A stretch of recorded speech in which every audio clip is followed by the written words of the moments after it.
we're tackling a data sufficiency question here. And the question is asking, what is the number of pages in this journal?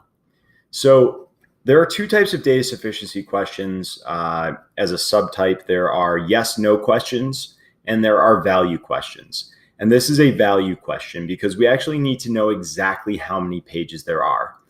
A yes/no question would be something like, are there more than 20 pages in the book? Yes or no. But here we're nailing down the exact number of pages. Statement 1 as a hint is completely worthless.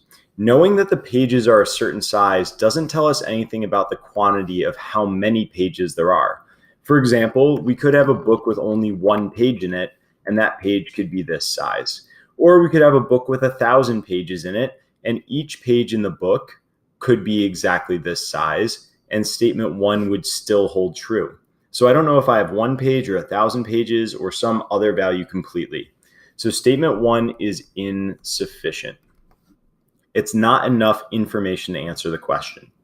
Statement 2 says the average number of words is 250 per page. Now, that doesn't tell me anything about the number of pages either. It would have been really useful if we knew there's 25,000 words in the whole book. Then we'd be able to figure out, oh, okay, if there's 25,000 words in the whole book and each page has on average 250, then we could convert that and say, okay, there's 100 pages because 25,000 over 100 equals 250. But that's not the case here.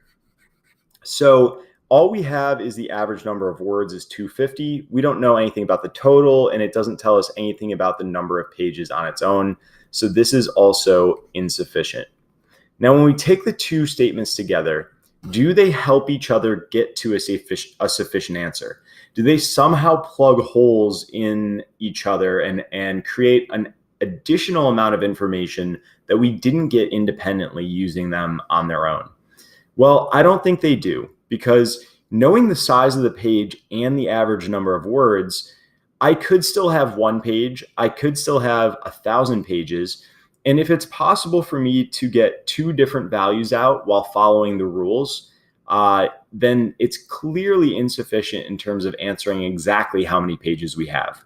So a great way to think of data sufficiency is to think of, is it possible to get more than one answer using these 2 statements together or independently as well when you start out?